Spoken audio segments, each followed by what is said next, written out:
APPSC group 2 mains examination ఇవాళ ఇప్పటికీ నేను లైవ్ చేస్తున్న సమయానికి ఒక పేపర్ జరిగింది. హిస్టరీ అండ్ పాలిటీ ఇంకొక పేపర్ జరుగుతోంది ఇప్పుడు. నిజానికి అనేకమైన సందిగ్ధతల మధ్య, వివాదాల మధ్య, కోర్టు తీర్పులు లాంటి వాటి మధ్య జరిగిన ఈ పేపరు నిజానికి నేను అఫ్కోర్స్ జిరాక్స్ అదే ప్రింట్అవుట్ తీశాను. చాలా చాలా చాలా చాలా ఈజీ పేపరు, ఏమాత్రం కంగారు పడాల్సిన అవసరం లేని పేపర్. కొద్దిగా కాన్స్టిట్యూషన్ ఆఫ్ ఇండియా కొద్దిగా అటు ఇటు కొంచెం కన్ఫ్యూజన్ క్వశ్చన్స్ ఉన్నప్పటికీ అసలు ఏపీ హిస్టరీ అయితే ఇంతకన్నా ఈజీ లేదా అనిపించే paper.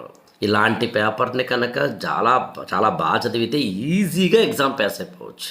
But unfortunately because of various things భారతదేశంలో బహుశా నాకు తెలిసి కాంపిటేటివ్ ఎగ్జామినేషన్స్ మీద ఆధారపడుతున్నవారు, అందులోనూ మళ్ళీ తెలంగాణ ఆంధ్రాలో ఆధారపడుతున్నవారు, ఇప్పుడు ఈ ఎగ్జామ్ మీద ఆధారపడిన వాళ్ళు లక్షల్లో ఉన్నారు. ముఖ్యంగా 93,000 మంది ఎక్కువగా రాస్తున్నారు.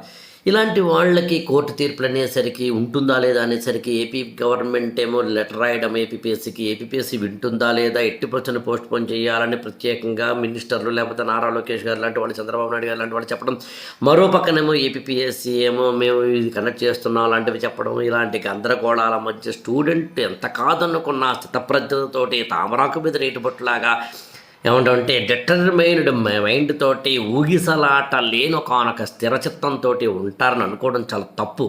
వాళ్ళ జీవితాలతో ఆడుకోవడం నిజంగా ఘోరం. కానీ బాగా చదివినా 1-2 సార్లు రివిజన్ చేసినా, ఏమాత్రం బాగా చదివినా ఈ గందరగోళాల మధ్య కూడా ఈ పేపర్ని బాగా చేయవచ్చు అన్నది మాత్రం గమనించాల్సిన విషయం. అలాంటి పేపర్ ఇది. సో వెరీ వెరీ వెరీ నేను మళ్ళీ చెప్తున్నాను, ఎప్పుడూ కూడా ఎగ్జామినేషన్కి ప్రిపేర్ అవుతున్న స్టూడెంట్స్ ఇది అవుతుందా అవదా, వస్తుందా రాదా, ఎగ్జామ్ జరుగుతుందా జరగదా, నాకు వస్తుందా ర్యాంక్ రాదా, అలాంటి ఎప్పుడైతే సందిగ్ధతలు పెట్టుకున్నారో బాగా చదివినా కూడా ర్యాంక్ కొట్టలేకపోవచ్చు. కానీ చదివింది ఏదో కాన్సన్ట్రేట్ చదువుదాం, ఏకాగ్రతతో చదివి, మెమరీతోటి చదివి మొత్తం అంతా ఇన్ఫర్మేషన్ గ్యాదర్ చేసుకుందాం, తర్వాత దేవుడికి విడిచిపెడదాం, ఎన్ని ఆటంకాలు వచ్చినా, స్పీడ్ బ్రేకర్లు వచ్చినా అనుకున్న స్టూడెంట్స్కి ర్యాంక్ వస్తుంది.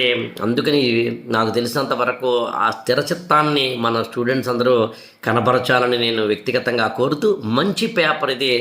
సెకండ్ పేపర్ కూడా వచ్చిన తర్వాత దాన్ని కలిపి నేను ప్రత్యేకంగా అనాలిసిస్ కూడా చేయబోతున్నాను. Thank you so much.